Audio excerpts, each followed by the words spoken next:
Welcome to Morning Infusion with Dr. V, where we are intentional about connecting you with other entrepreneurs who have overcome and that want to provide value to the audience.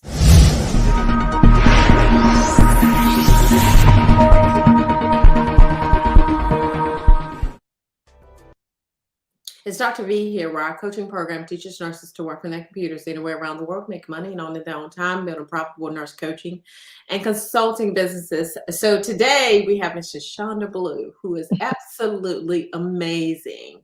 So Eshonda, tell us a little bit about you. Like, if someone asked who you are, like, give us a brief bio of you, who you are.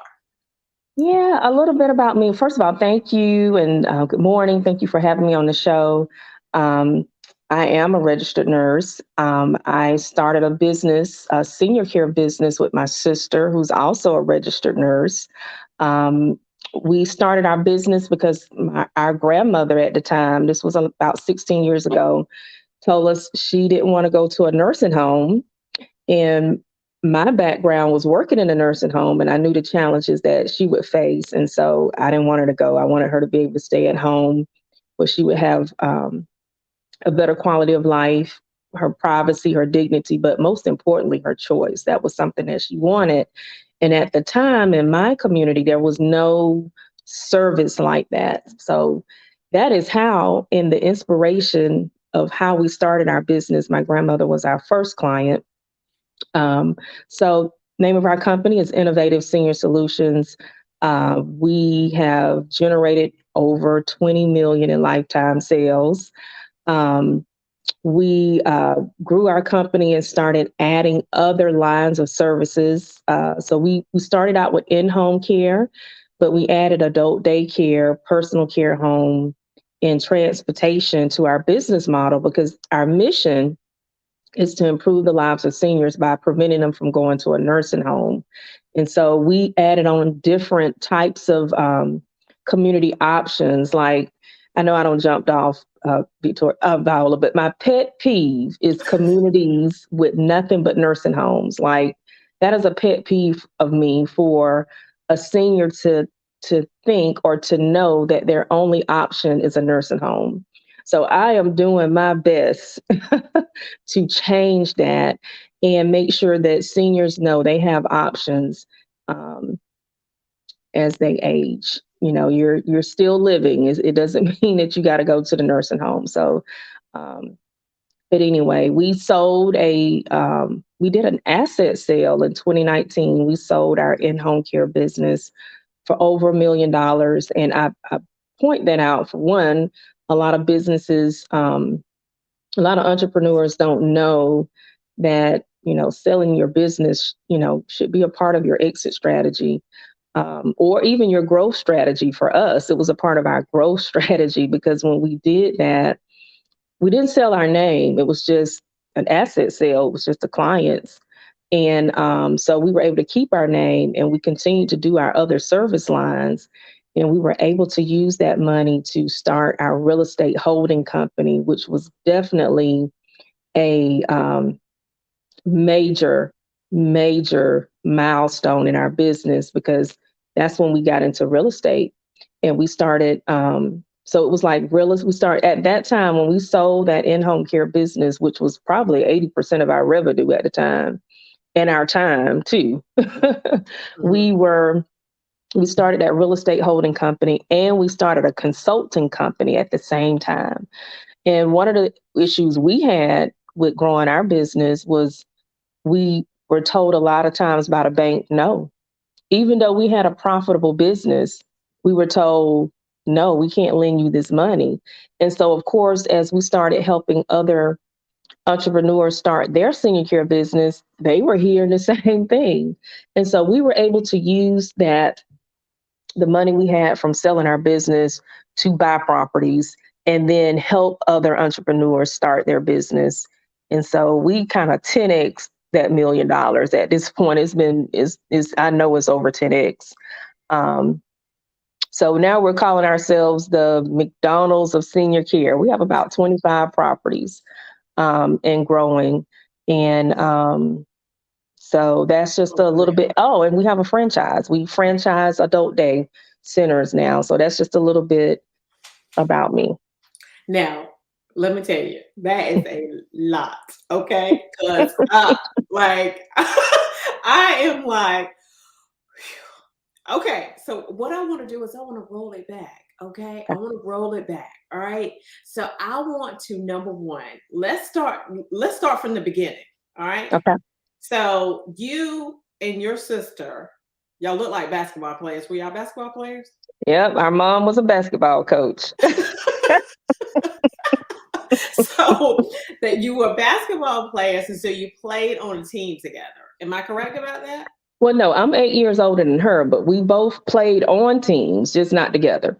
Just not together. Okay. Hmm. So you come out of school, you go to college, you get your nursing degree. And when you get your nursing degree, what motivated you to become a nurse? How many children did your mom have? It was three of us, and all of us are 8 years apart. So my brother is 16 years younger than me, and Jessica is 8 years. But I'm not your typical nurse. Let's talk about that. Yeah, I do want to talk about that. I do want to talk about that because you are not. All right. I Let's am not. I don't like IVs. I was horrible at trying to put in an IV. I knew early on. Well, let me just say this: my grandmother spent a lot of time with all of us, and I think that's where that nurturing spirit came from. So I knew I liked taking care of people, and I think that's why I went into nursing. But when I got into nursing school, I wasn't good at the technical stuff. And so I had a part-time job while I was in nursing school at the hospital here. And I started to get attracted to the nurses that were in the office, the director of nursing, the RN supervisors, and the people that came in and checked on us to make sure we were doing our job. I was attracted to that. And that was the first time I saw a glass ceiling. That's what it looked like. Like I could see up, but I knew there was no way up. I could not see how to get up. And so, So you could not see how to get up in the organization that you were mm-mm, in. Is that I what you're could telling not. I me? could Okay. not. In fact, there were no black. It was no one there that looked like me. There were no black women. They were all white women, um, and I just could not see how to get up. To that. How could I get to that place? And so, when I finished, when I was working as part time in this hospital, I was working on my RN degree, and when I got my degree, I started looking for jobs with supervisory management, exposure. Mhm. And let me say this. I never thought I would have worked in a nursing home because when I was doing my clinicals, I hated it. I was like, this is where they go to die. It smells horrible. It looks dreary and dim. And I thought I wanted to be an OB nurse. Anyway, never thought I would be there. But what happened, ironically, and that was God. Now that I look back, I know it was Him steering me. But the only job that I could get with any type of exposure to management was at that nursing home.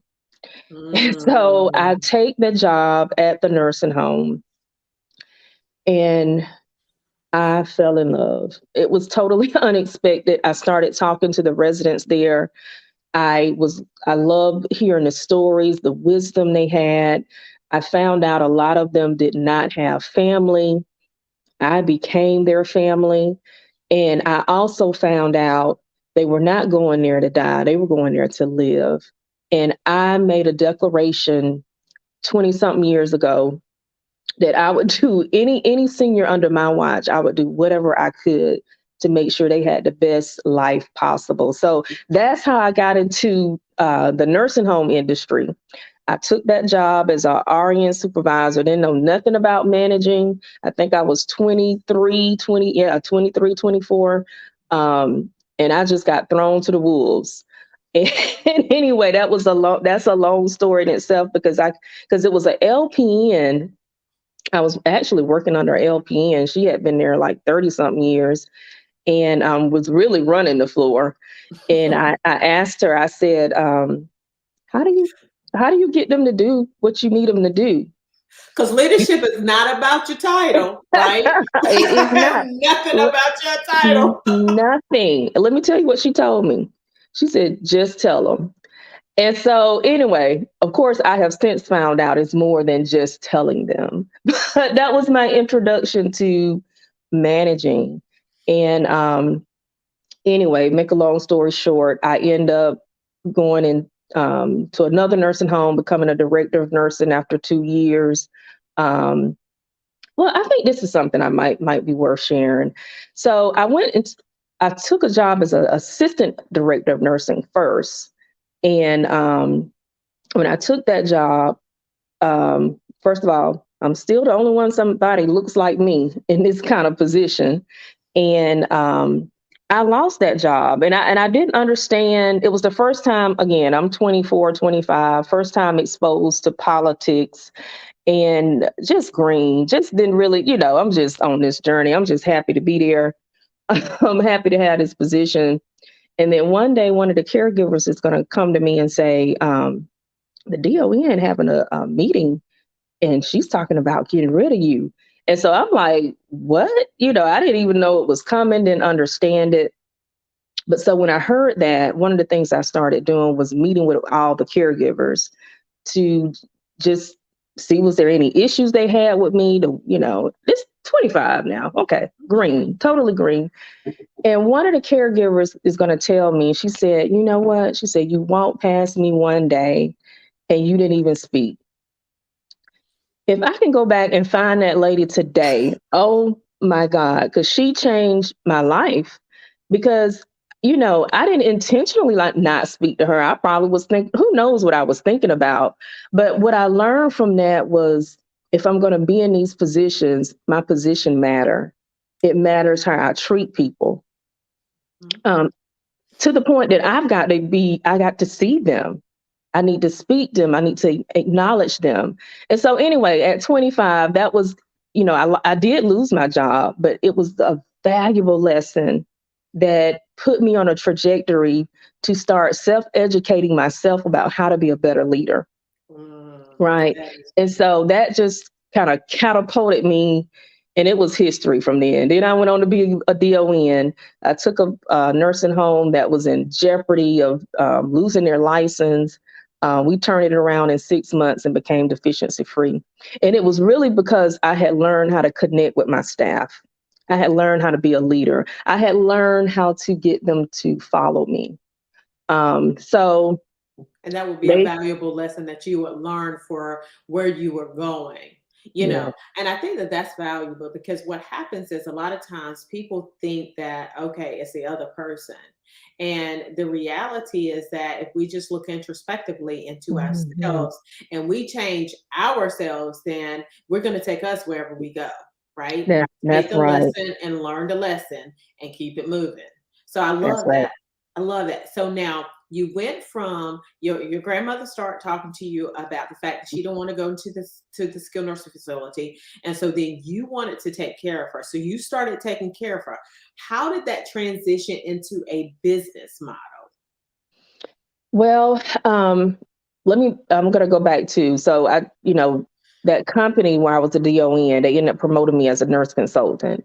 And I worked that position for 7 years. And when I was doing that, it was, I was still learning, but I got exposed to what it looks like to have multiple facilities, because I was over nurses over multiple facilities. I probably had, like, at one time, like 12, but the company owned 20 something in multiple states. And so even though I was consulting to help these DONs better their facilities, I think they poured way more in me than what I put into them. And I think that's what made our company probably one of the best senior care businesses it is, because I was able to work with so many different, top leaders in this industry.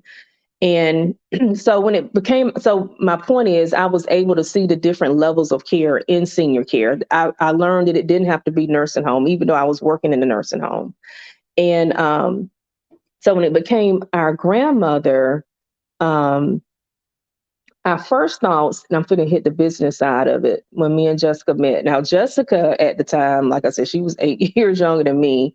I was 29. I think she was 21. She was just finishing nursing school. And me and her started talking about, we need to have this business, our grandmother needed. Our first thoughts was a personal care home. And I maybe because it was similar to nursing home to me, I don't know. But we couldn't get capital. It was like we could not get the capital to do it. And so an in-home care company had started coming in to take care of our grandmother, but they were out of another city. Like the city was like over an hour away. And a lot of time the caregivers didn't show up. And Mm. then if they didn't show up, everybody got to change their schedule, family members trying to take off and pitch in to take care of grandma. And then if we wanted to make a complaint, we couldn't even see anybody. Like, who's going to get in the car? You got to drive an hour away to have a meeting with somebody. So we saw a niche. We saw a Because this need. was because this was 15 years ago. So one like Yes, we had all the technology that we have now. Okay. exactly. So we saw a need.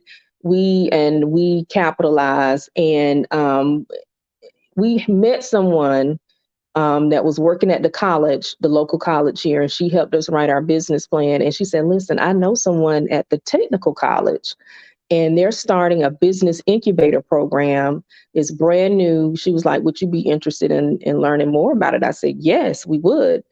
And so we met the VP, who was the VP at the time of economics at the local technical college. And he said, "We got a space. Do you want it? It's free. It's a cubicle. It's small. All it was a desk, a computer with two file cabinets, two chairs." He said, "But it's yours. You can start your business. You can come in at any time." And we took it. That's how we started our business, in a business incubator. Me and Jessica continued to work our jobs as a RN. And when we got off from work, we came to they call it a business expansion center, but we went there to that's how we started our business. And of course, we serviced our first clients until it got to a point, oh, we got to hire someone. Mm. And then we started hiring caregivers, and it just started from there. Sweet, sweet, sweet. And so what I love about what you have done, so you started with a home care business, but then what was the next thing that you did?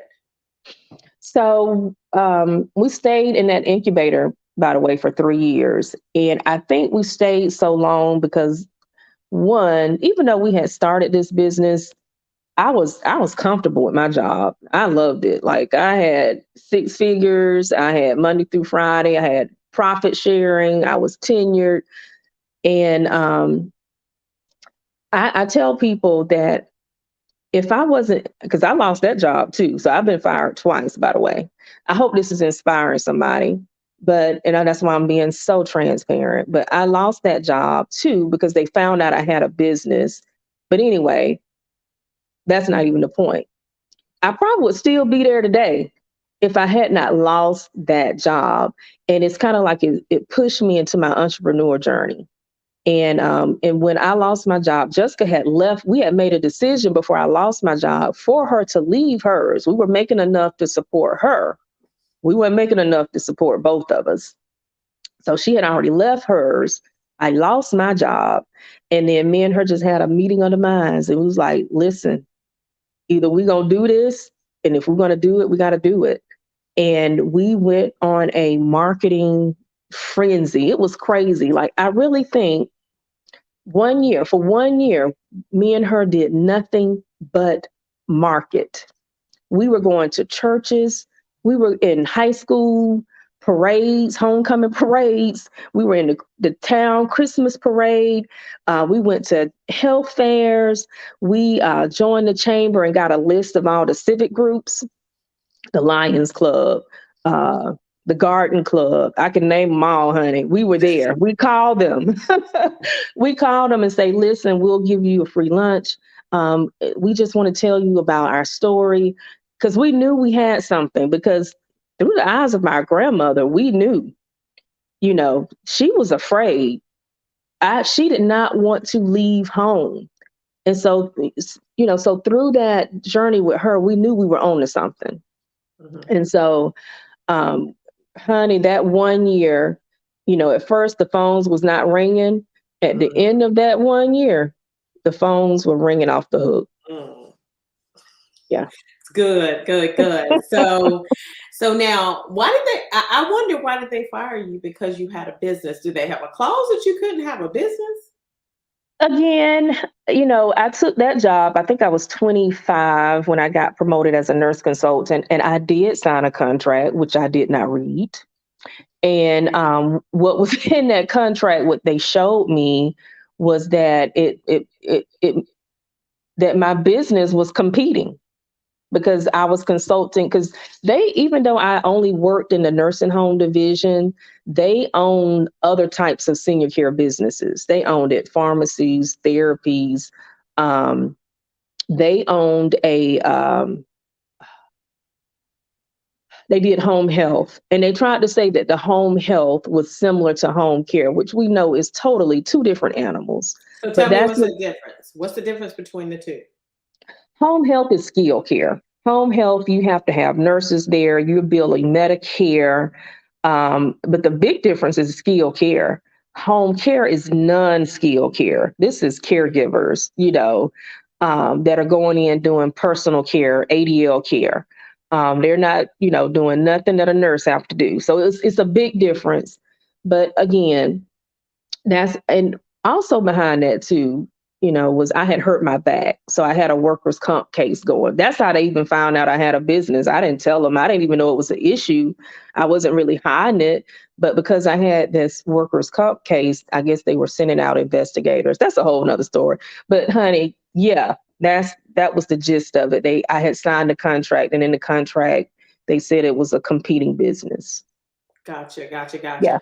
So yeah. now the next business after you, so y'all marketed it, and then the next business that you did was the group home, correct? So we started going to associations. Because we were hungry for information, and so we joined the state association too. This is good information for you entrepreneurs out there, and you want to know how to grow your business. We started going to the state, then we started going to the national association, and this is when it exposed us to the different things that was going on in the industry. They were even talking about what was to come. They were predicting things to come. And so we was like, oh, we don't have this in our community. Listen. So the first thing we did was adult day after that. And we were doing some research just here recently, and we looked up the number of adult day centers in Georgia. It's only 130. Mm, Only 130 here right now, 2023. And what people don't understand, or what we saw, was that in the next 7 years, all the baby boomers will have boomed. It'll right. be 73 million baby boomers, seniors, the tsunami. And that will be the first time in history where seniors will outnumber children. It's in the Wow. data. Seniors are going to outnumber the number of children. Do you know how many daycare centers it is for children? Wow. A It's lot. thousands, thousands. And it's only 130 adult day centers. So if you're interested in starting a business, hey, you talk to us about that, because that business is on the up. It's on the upswing. Wow. Yeah, That is very interesting. So the I really feel like, so you're in Georgia, correct? I'm in Georgia. Okay. So you went from home care to the adult daycare to, and you also provided transportation, which I thought was Yes. interesting. So how let me tell you a little bit about the adult day, and I talk about how we got into transportation. So the adult day actually helped us keep our clients home longer, because what we were seeing with in-home care is, number one, seniors don't tell you when something's wrong. In fact, when they tell you something wrong, it's something really wrong, like to the point that you may have to go to the nursing home wrong. And so we was like, when we identified people at home who were fragile, who were frail, who were living by themselves, and we was like, we need to refer them to the day center. The day center has a nurse. Our nurse can assess them daily, make sure, number one, they're getting their medication right. That's one. Two, they can identify a change in condition before, quickly, before it gets to a point where something serious is happening. So the day center was keeping them home longer, right? So that flywheel that we talked about at the conference, it was a part of the flywheel. And And the so, flywheel is where you have several services coming off that one service, right? yes, Correct. All yes. right. And that client, that one client may be in all three services. Yeah. So It's that one client will be in your home care, that one client will be in your transportation and or being provided transportation, also in the adult daycare. Yes, three in one. We call it three in one. So, but yes, yes. And so when we start doing adult day, and we were strict about our hours, we had got it down to a science where it would financially make the best sense. And so, the transportation that was bringing our clients, they were bringing them late. Some of them didn't bring them at all. And then when they picked them up, our clients were complaining about being on the van for hours, because they're doing all these other trips other than just bringing them to the day center. And we was like, oh, this is a niche. Here's a need. Keyword, identify a need. And so we started doing it ourselves. We researched and found out how to start our own transportation company and get Medicaid reimbursed. And that's what we started doing. We started picking up our own clients, bringing them here to our center and taking them home. So let me so I want to talk about what, because you said that you are making money, and I remember you talking about this at the conference. You were making money, but you wanted to get a loan for something, and you said that your balance sheet, was that correct? Your CPA, when we talk about profits and losses, and it Mhm. was something else that you said. So I want you to talk about that. Yeah. So we then we wanted to start a personal care home. So we had the day center going. We wanted to start a personal care home, and we went to the bank, and we knew our business was profitable. We knew I mean, we had the numbers.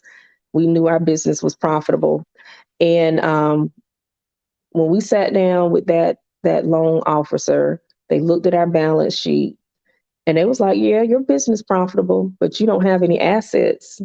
Therefore, we are not going to be able to give you a loan." Oh, that was like news to us. What? Because what we were doing, which a lot of people do, and it's nothing wrong with this. I just say don't do it for more than 3 to 4 years. We were leasing. We leased Mhm. everything, that because we didn't have the capital to purchase. So all the businesses that we had, we were leasing these properties. We didn't own anything. And that's essentially what that banker told us. You don't own nothing. And I guess in their terms, they saying you didn't have any collateral. Like we can't give you any money, loan you any money because you don't have any collateral. I know that's what they're looking at. But they look at your balance sheet and they're looking for assets. And that was another pivotal time in our business because we were learning. And so we made a decision, me and my sister, we said, oh my God, we'll never lease again. So we went to um, and we were 5 years in leasing, maybe a little bit more. And this is just a example of getting comfortable. You can't get comfortable. You got to keep getting education. You got to keep learning so that you can grow your business. And so we went to the people that we're releasing from. We said we want to buy, and we bought, and we've been buying ever since. To make a long story short, but that was some information that we had never been taught. The important. We thought we were doing good because we had a profitable business. That didn't matter to them. They wanted to see some assets. I love So it. I love it. So as we wrap up, so one of the things that I do want to talk about as well is you now own a real estate holding company. mhm. So within 15 years, you have literally went from working for someone else to being an eight-figure earner. I mean, I am just, this is amazing. And it's all because, and the thing that I liked about your business is, number one, is that you maintain brand visibility and respect for your business, and you operate it in excellence. Mm. And it's a family business. I mean, I am just in awe. Oh, can I hit that? Can I Go hit that ahead. family business thing? Go ahead.